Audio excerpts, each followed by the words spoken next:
in honor of the innocent Nigerians that were killed by these incredible acts of embarrassment caused in Borno. As a matter of fact, Mr. President, just recalling Thomas Hobbes here, is looking day and day that life of man is short, brutal, and terribly embarrassing if the Leviathan refuses to respond to the insecurity going on day by day, particularly in Nigeria, and this can be very, very dangerous. Living with insecurity is gradually becoming the only way to understand security. And we cannot allow this trend to continue because of the danger that is portrayed. I don't want to take much of your time, but I will say clearly, it costs nothing for the intelligent army to get devices in their phone to know where these notorious criminals live. As I to say that we can deploy soldiers, we can deploy technology, we can do all these things, but if we cannot train the mind, these things will continue to happen. Suicide bombing can only be perpetrated by a mind that is not developed. The government should do the right thing.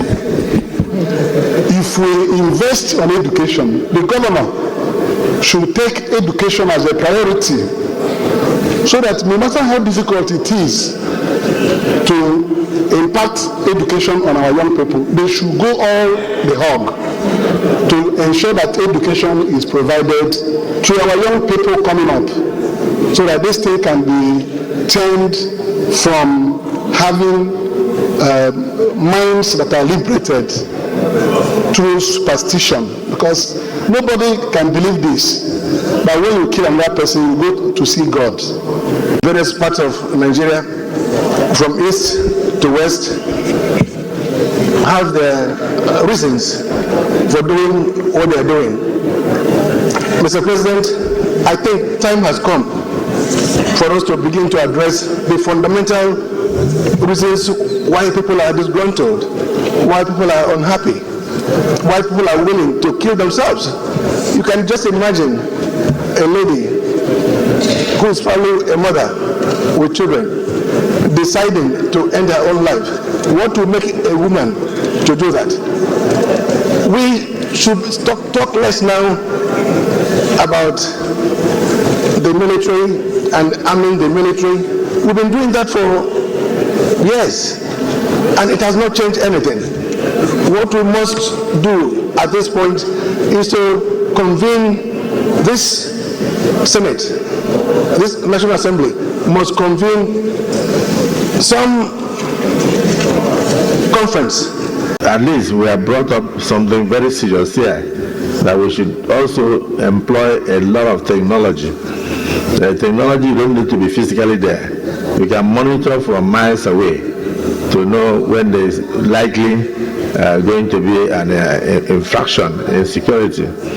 And also, what happened there could also be described as failure of intelligence. Because we have so many suicide bombers gathering together, it means we've not penetrated their camps. Otherwise, we would have known that they were going to strike. So, preventive security must also be emphasized.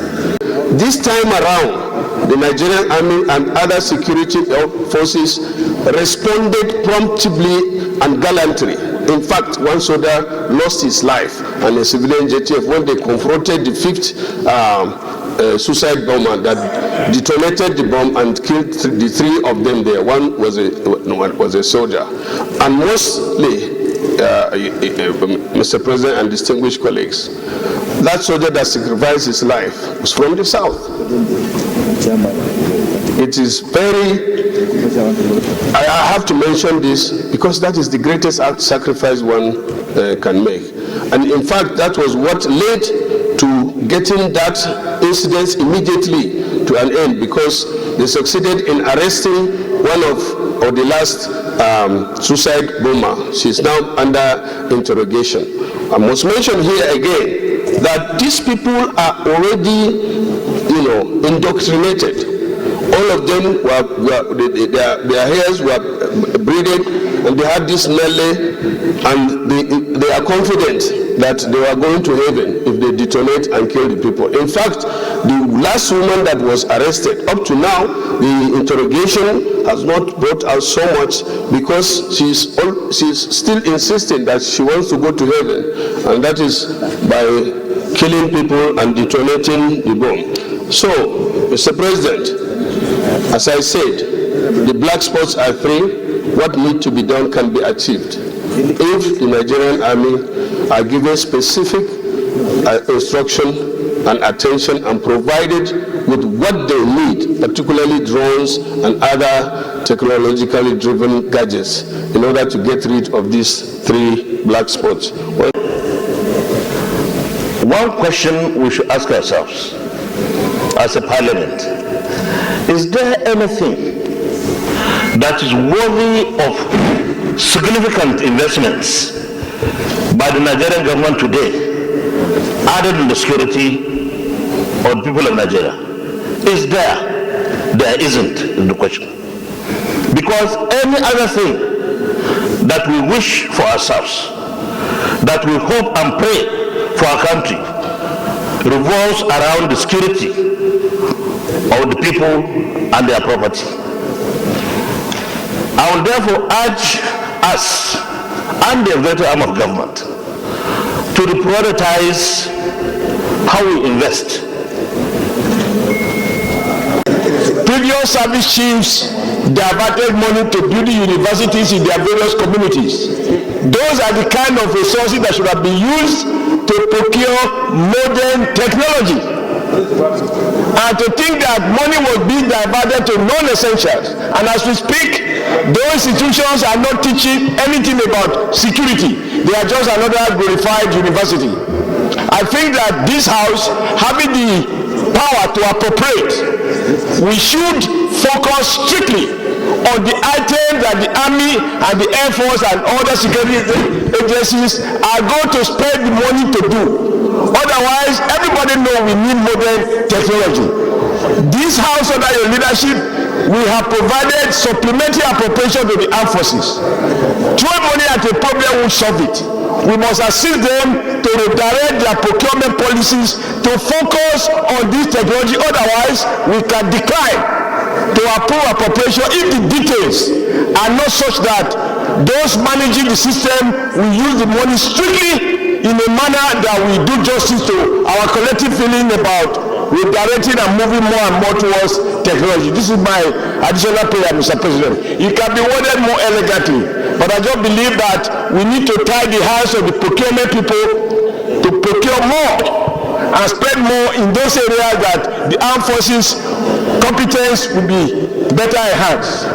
Mr. President, if we have been talking about insecurity, government out, government in, week out, week in, month out, year in, year out, and we are still confronted with the menace of frequent attacks on our communities and the killing of vulnerable, defenseless civilians, then, Mr. President, we want to ask ourselves salient questions and then appeal to government to take the bull by the horn and be the government that will solve the problem of insecurity in Nigeria.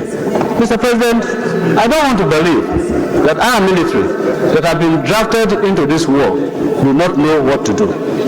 Be it a symmetric war or a conventional war, they are all mere semantics. The fact is that it's a war.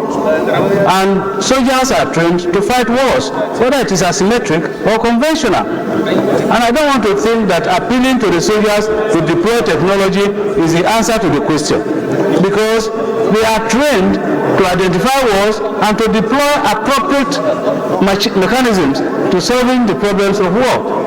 And so, Mr. President, I think we want to challenge the Nigerian military.